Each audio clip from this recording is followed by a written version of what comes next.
అహల్య గౌతమ్ శ్రావ్యాలతో ఇలా చెప్తూ ఉంటుంది. లేదు నందు గారు, మీరు కలవాలి అంటే ఖచ్చితంగా నేను గౌతమ్ గారు విడిపోవాలి. మీ రెండు కుటుంబాలు కలవాలి అంటే మేమిద్దరం విడిపోవాలి అని అహల్య చెప్పగానే గౌతమ్ వైపు తిరిగి శ్రావ్య ఇలా అంటూ ఉంటుంది. లేదన్నయ్య, వదినకి అన్యాయం జరగడానికి వీల్లేదు. మీరిద్దరూ విడిపోవడానికి నేను ఒప్పుకోనన్నయ్య అని అంటూ శ్రావ్య అక్కడి నుండి వెళ్ళిపోతుంది.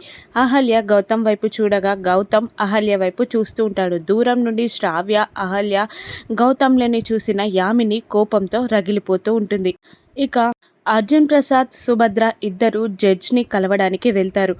చెప్పండి అర్జున్ ప్రసాద్ గారు అని ఆ జడ్జ్ అడుగుతుండగా, నా కొడుకు కోడలికి విడాకులు మంజూరు చెయ్యకండి అని బ్రతిమిలాడుతూ ఉంటాడు అర్జున్ ప్రసాద్. అదేంటండి అలా మాట్లాడుతున్నారు? సాక్ష్యాలు అంత బలంగా ఉన్నాయి కదా, పైగా అహల్య తన భర్త నుండి మానసికంగా హింస పొందుతుందానని అంత స్ట్రాంగ్గా తన ఎవిడెన్స్ చూపించింది. కాబట్టి ఇక నేను ఏ హెల్ప్ చెయ్యలేను అని జడ్జ్ అంటూ ఉండగా, కాదండి అహల్య చెప్తున్నవన్నీ అబద్ధాలే. ఒకసారి నాపై నేరాన్ని తనపై వేసుకొని జైలుకు కూడా వెళ్ళడానికి సిద్ధమైంది. ఇప్పుడు కూడా మా రెండు కుటుంబాల్ని కలపడానికే తను ఇలా చేస్తుందే తప్ప నా కొడుకు తప్పేమీ లేదు. నా కొడుకు కోడలు ఆనందంగా ఉన్నారు.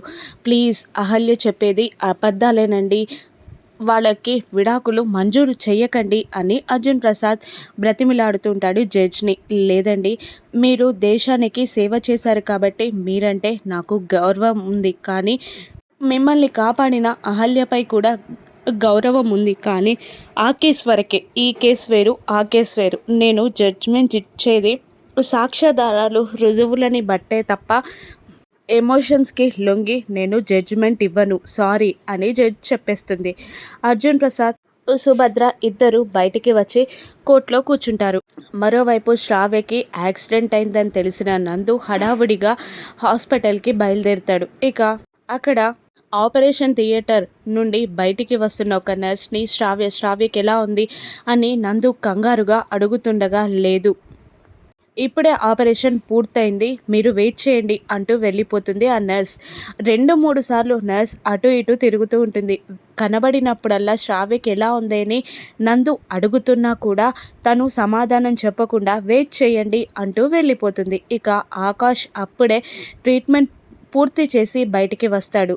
నందు నువ్వేంటిక్కడ అని ఆకాష్ అడుగుతుండగా, శ్రావ్యకి యాక్సిడెంట్ అయింది కదా, ఎలా ఉందో చూడ్డానికి వచ్చాను, ప్లీజ్ చెప్పు అని ఆకాష్ని బ్రతిమిలాడుతూ ఉంటాడు నందు.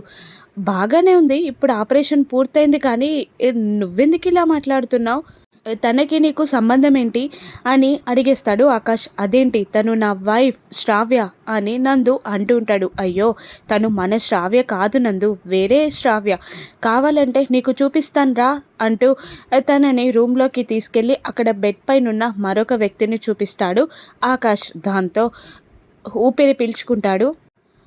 నందు బయటికి రాగానే, శ్రావ్యకి యాక్సిడెంట్ అయిందని నీకెవరు చెప్పారు నందు అని ఆకాష్ అడుగుతుండగా, ఇదిగో ఇతనే అంటూ పక్కకి చూపించగానే అక్కడ ఎవరూ ఉండరు.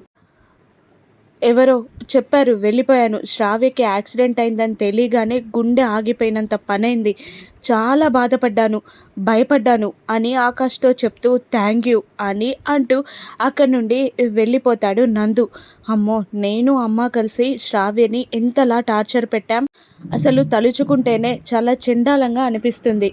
శ్రావ్యని అర్జెంటుగా చూడాలి అని అనుకుంటూ కోర్టుకి బయలుదేరుతాడు నందు. మరోవైపు ఆకాష్ గౌతమ్కి కాల్ చేసి, నువ్వు చెప్పినట్టే నందు హాస్పిటల్కి వచ్చాడని, శ్రావ్యకి యాక్సిడెంట్ జరగగానే విలవిలలాడిపోయాడని, శ్రావ్య పైన నందుకి ప్రేమ ఉందని ఆకాష్ చెప్పగానే, నాకు తెలుసు, థ్యాంక్ యూ, ఇప్పుడు కోర్టుకొస్తాడు నందు అని అంటూ సంతోషంగా కాల్ కట్ చేస్తాడు గౌతమ్. ఇక మళ్ళీ కోర్టు స్టార్ట్ అవుతుంది. నందు కోసం వెయిట్ చేస్తూ ఉంటాడు గౌతమ్. ఇక అహల్యని మళ్ళీ జడ్జ్ ఇలా అడుగుతూ ఉంటుంది. చెప్పమ్మా, నువ్వు చెప్పినవన్నీ నిజాలేనా, నీకు విడాకులు కావాలా, నీ భర్త నిన్ను మానసికంగా హింస పెడుతున్నాడా అని అడుగుతూ ఉండగా సైలెంట్గా ఉండిపోతుంది అహల్య. అప్పుడు లాయర్ పైకి లేచి, తను ఇంతకు ముందే చెప్పింది కదా తనకి విడాకులు కావాలని, విడాకులు మంజూరు చేయండి అని అంటూ ఉంటాడు. కానీ అహల్య సైలెంట్గా ఉండిపోతుంది. ఇక గౌతమ్ వైపు తిరిగి జడ్జ్ ఇలా అడుగుతూ ఉంటుంది, చెప్పండి, మీరు మీ భార్యకి విడాకులు ఇవ్వడానికి సిద్ధంగా ఉన్నారా? మాట్లాడండి అని అడుగుతున్నా కూడా గౌతమ్ కూడా సైలెంట్గా ఉండిపోతాడు. ఏమీ మాట్లాడు.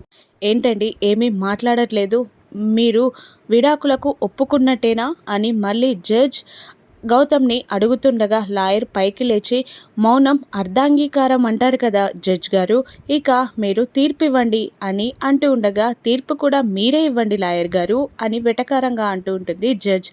సారీ జడ్జ్ అంటూ కూర్చుంటాడు లాయర్.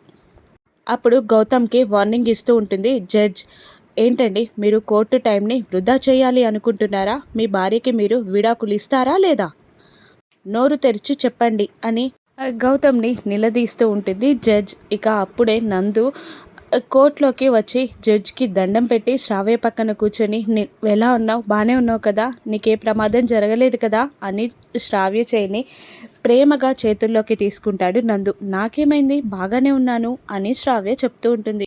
ఇక చిన్నగా నవ్వుతాడు నందు ప్రవర్తనను చూసి యామిని కూడా షాక్ అవుతుంది. ఇక చెప్పండి గౌతమ్ అని మళ్ళీ జడ్జ్ అడగగానే, లేదండి నా భార్య చెప్పినవన్నీ అబద్ధాలు అని అనగానే లాయర్ పైకి లేచి, తను చెప్పినవన్నీ అబద్ధాలని మీరెలా చెప్తారు అని అనగానే, ఇప్పుడే ప్రూవ్ చేస్తాను అని జడ్జ్ వైపు తిరిగి బోన్ దిగి అహల్య దగ్గరికి వచ్చి అహల్య చేయి పట్టుకొని కోర్టు మధ్యలోకి తీసుకొచ్చి, ఏంటి అహల్య గారు, నేను మిమ్మల్ని బాధ పెడుతున్నానా, మిమ్మల్ని మానసికంగా హింస పెడుతున్నానా, మీరు చెప్పినవన్నీ నిజాలని నా మీద ప్రమాణం చేసి చెప్పండి అంటూ అహల్య చేయిని తన తలపై పెట్టుకుంటాడు గౌతమ్.